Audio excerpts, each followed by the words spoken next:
Recording locally. Google Meet is recording. So, um, can I just make sure you can hear me and see the Jamboard on slide 15?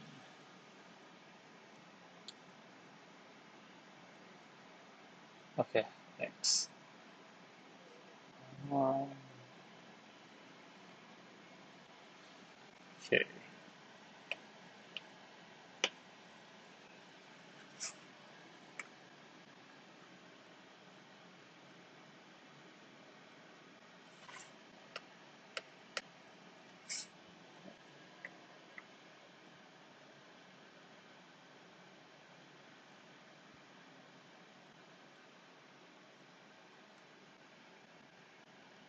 Sorry, my Apple Pencil is not connecting.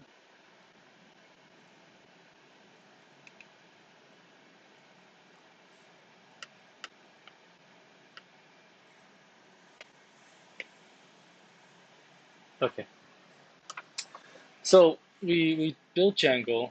We have a Django. We currently are using SQLite. The default database answer. I'm hoping you've seen that .SQLite file. So that is in essence your database. It's quick to get started with, but it is a file. It's just one file, so it's not very scalable. So it's great for development, but not that great for production. So we're going to talk about this database um, in this section here.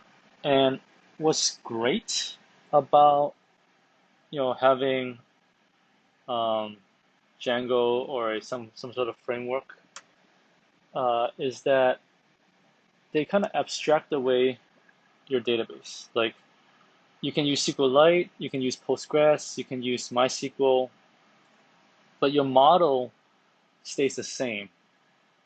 The same Python code doesn't need to change. You can swap out the database and it's transparent to your application. So that's the intent of some of these libraries, is so you don't need to understand the nitty-gritty details of each database and their nuances. Um, so a lot of community people or um, really smart database people, they write these libraries that you can just use, and you don't have to worry about whether it's Postgres or SQLite and what the differences are. So when we actually replace the SQLite database with the Postgres database, all we change is like how your model connects to the database.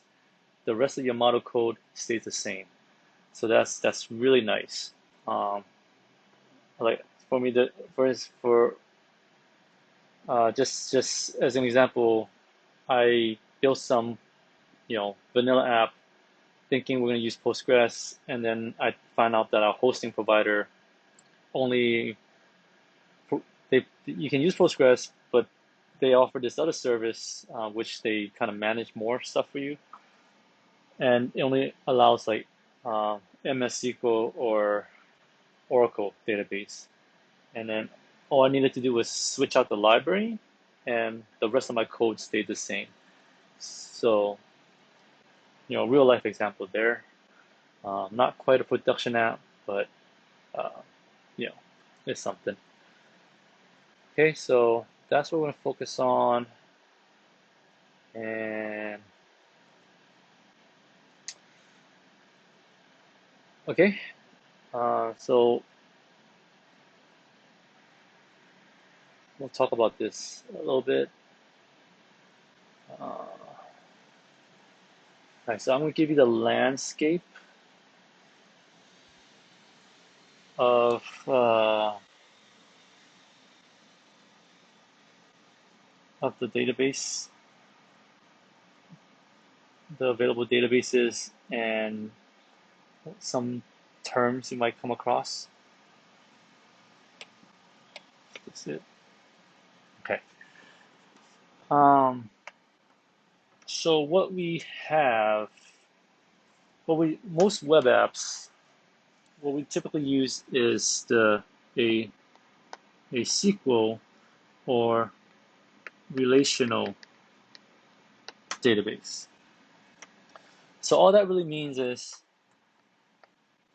you look at your data as tables, and you relate each table with like a foreign key to an actual ID in another table, and then that's how you can make your one-to-many or one many-to-many type of relationship. So that's relational, and then on the other side is just lumped together as NoSQL databases, and then they come in different flavors. There's graph database, document databases, and then key value. And they all have their use cases, but for most typical web apps, starting out, like your SQL should be good enough unless you have specific requirements. So on the SQL side, there's SQLite is a relational, PostgreSQL. There's MySQL, MS SQL, Microsoft's version, and then IBM and Oracle has their own versions, and then of course the cloud ones.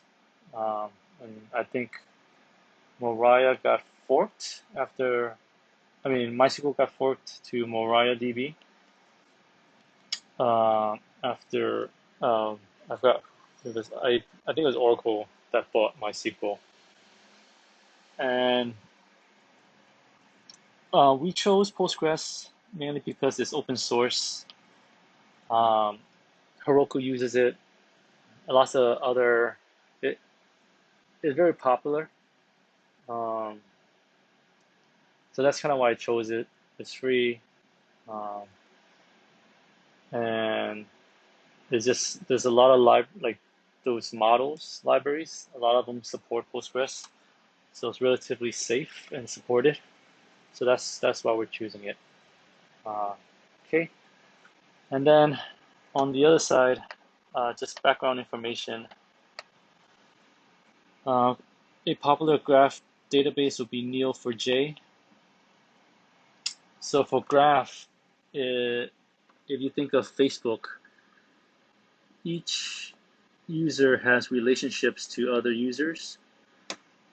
And you can build that with the relational database, but you would typically need an extra table in the middle, because you want when there's data about the relationships, that's when graph databases are kind of useful, because you can actually add data to the links instead of just data on the nodes.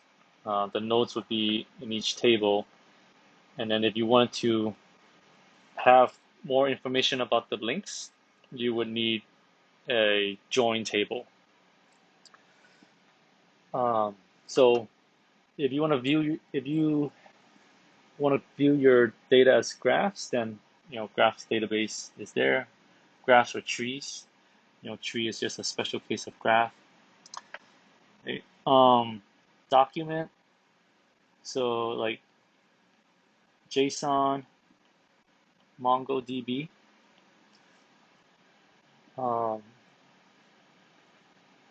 See, in Python and JavaScript, we've made those data structures where you can have a list of different. You can have lists of lists, lists of objects, key values. If you have data that's kind of like mixed in like that, where it's not really structured like it is in a table, that lends itself well for these document databases. So if you have a key and then an array of stuff, so that's like a document, and document databases are great for that. And one scenario is if you have a sensor, like Internet of Things, your refrigerator every second is like sending a document information, like, oh, the temperature is this, the voltage is that, or you know, I'm I have these readings. It's sending a document each time. Um, so that lends as well if you have streaming event data. So it lends well to that kind of scenario.